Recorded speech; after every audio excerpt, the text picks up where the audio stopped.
Robin Hood Radio presents Stage Right or Not with Michele Willens. Michele is a longtime journalist and herself is a published playwright of several theatrical works. She's a frequent contributor to the Huffington Post, Daily Beast, and the Atlantic websites. Another opening of another show. So I often speak here about the size of shows, or more specifically, the size of venues they fit in.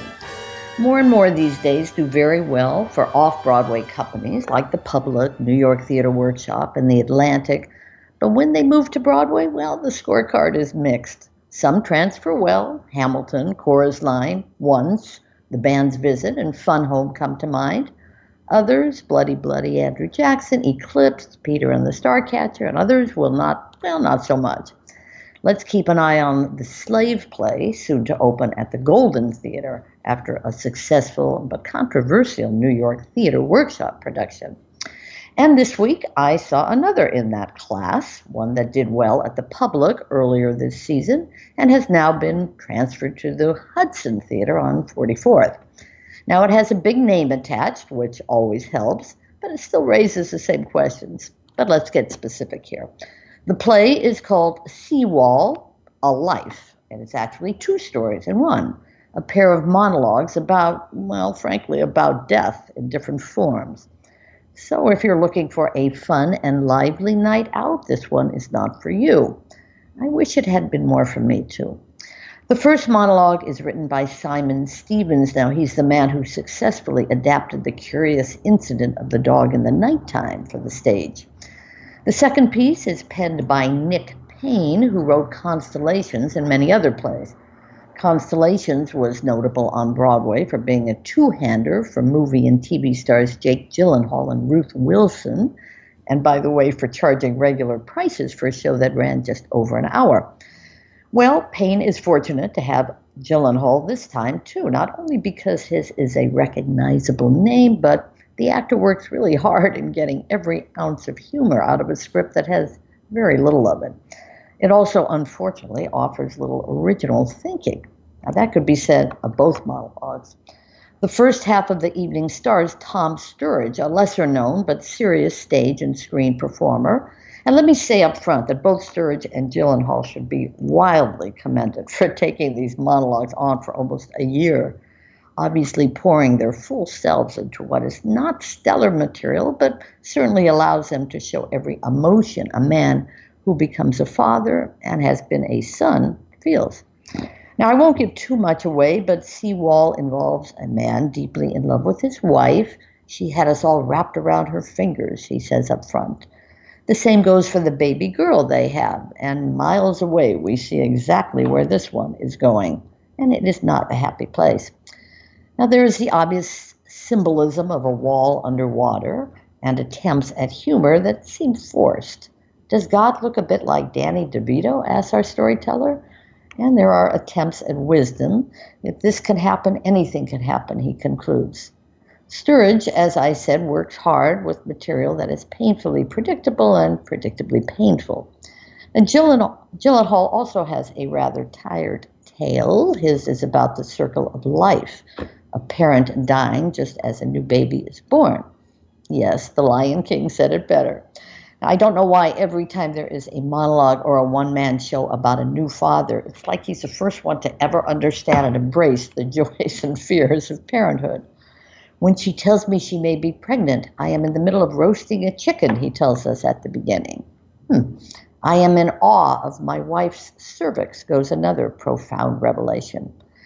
Gyllenhaal does take breaks from center stage to run out into the audience for some hyped up and not particularly witty stuff, but the audience seems overeager to please the movie star by laughing when he seems to need it. Both the monologues feel oddly dated. My hunch is they were written several plays ago. The TV reference they share is ER, for example. The movie My Girl also comes up, as does John Legend's Imagine. But they're on cell phones and so on, and so it's difficult to get oriented. I do appreciate the themes they share, that life is precious. There is a story behind every stranger's door, that we all have to move on from unexpected tragedies. But let's face it, this would not be on a Broadway stage without two well-known actors. And again, I applaud their commitment. Now, I did not see the show at the public, but I have to assume it felt more powerful and intimate there. These characters, after all, are confiding in us. But hey, if the material mattered more, I don't think this would be an issue. Now, speaking of intimate, I also saw a play, one that is still in development, called Rose's War. Now, this I saw off Broadway on the Lower East Side in the Clementi Cultural Center. It's part of a new venture called the Rave Festival, 20 still developing works by up-and-coming, they hope, playwrights. Rave is a brainchild of Tony Award-winning producer Ken Davenport. Rose's War is a thoughtful, musically pleasing piece about a black woman and a white soldier during the World War II period. It needs plenty of refining, which is one of the advantages of a festival like this. The folks behind the shows ask for feedback and take it very seriously. Rose's War has been at least 3 or 4 years in the making, but still seems frighteningly resonant. One character of the large and largely African-American cast says, "They don't even know me, but they hate me." Well, tickets are very cheap for the festival. You still have this week to catch many of the shows, including Rose's War. Now, as for other theater news of the week, let's see. I mentioned the producer, Ken Davenport. Well, he will be bringing Harmony, a musical created by Barry Manilow, to the stage. Apparently, Manilow has been working on and presenting this in other cities for decades. Well, it will arrive here in February, though not on Broadway, but rather the Jewish Heritage Museum in Battery Park. Go figure.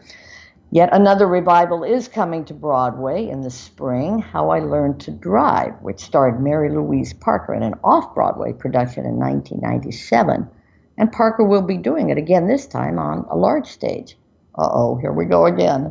The story is a small one, being about sexual abuse between two people. Well, we shall see how it fares or feels different post-Me Too. It is, after all, written by a woman, Paula Vogel. And another well-known actress, though known more for film than stage, is Uma Thurman, who bravely starred in a very poor play called The Parisian Woman a few seasons back. I thought perhaps like Julia Roberts or Julianne Moore, who also did not fare well on the Broadway stage, Thurman would quietly go back to the security of the screen. But I give her a lot of credit because she has had nice reviews in Williamstown, performing the words of no less a giant than Anton Chekhov in his play called Ghosts. And Jill, aren't you lucky? It's in your neck of the woods. Sorry, just had to throw that in. I have a question to ask, and that is, and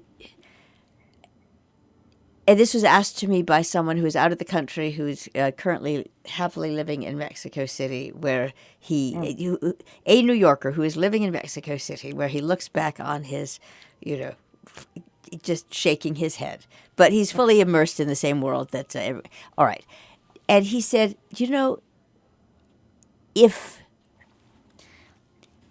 if Martians took over there, he said, we grew up, pretty much around the same time.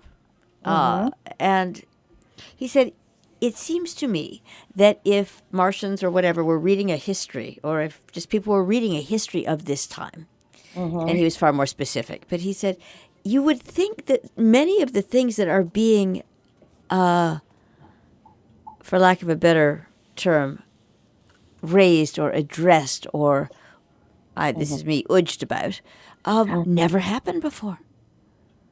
Like no babies have ever. There's never been fatherhood. This is what is apropos. There's never been.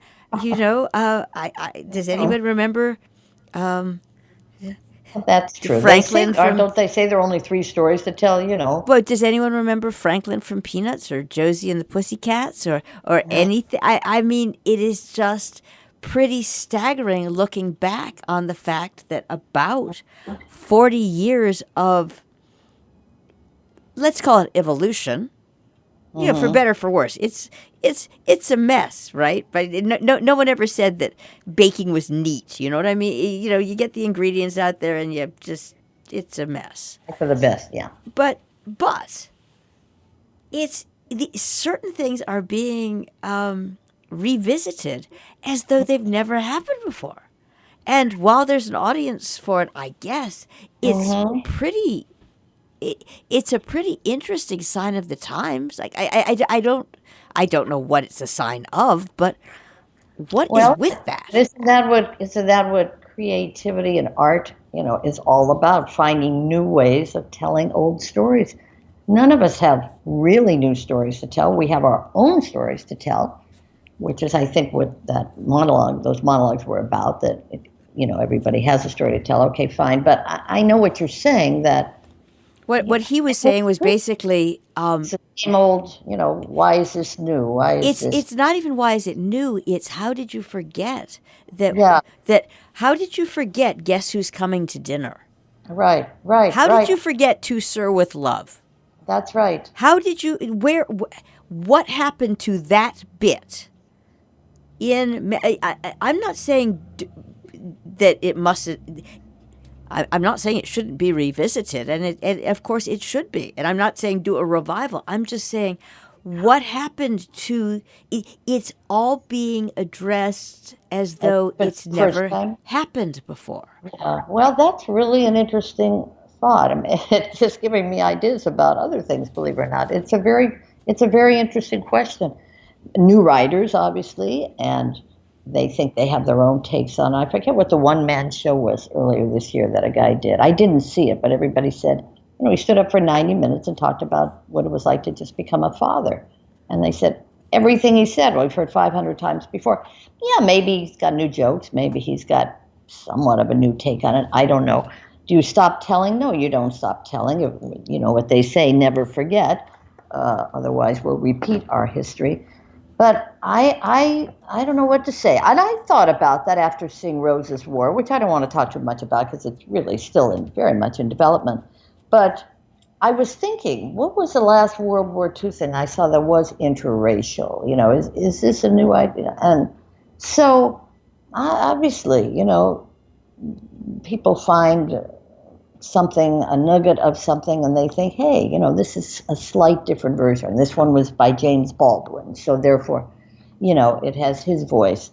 There'll be things, I'm sure, by Toni Morrison now. I saw one by Toni Morrison on stage in Minneapolis. It was based on her book, and the play wasn't written by her. So there are always new and upcoming artists. I guess you'd say the same maybe in the painting world. I don't know, because you're more connected to that world than I am, the gallery world and all that. Obviously, every painter is different, but are they how many times have we seen Jesus?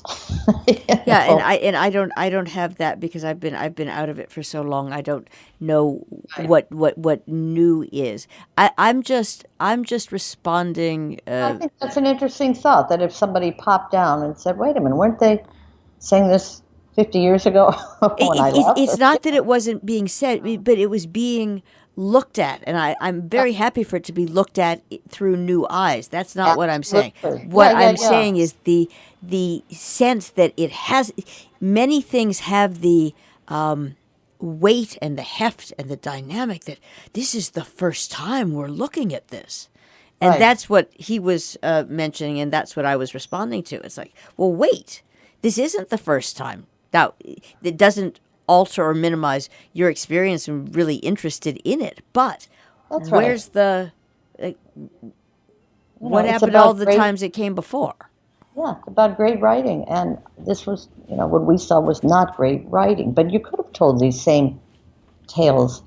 I got 5 ideas watching, the one with Jake Gyllenhaal and about his father dying at the same time that his wife is giving birth. And I had 5 ideas watching it, how it could have been more powerful. It felt very lazy to me. I thought, we're not getting a set. God, if he only would have opened with this, it would have been, easy for us to say, I guess, sitting out of the audience. But that's what happens when you deal with old material sometimes that the writer maybe has no interest in renewing. I don't know. But it's a very interesting thought, and more to be discussed. And what am I seeing this week? I don't know. I've got a couple things coming up this week. So anyway, this will continue. Stage Right or Not with Michele Willens, produced in the studios of Robin Hood Radio, robinhoodradio.com.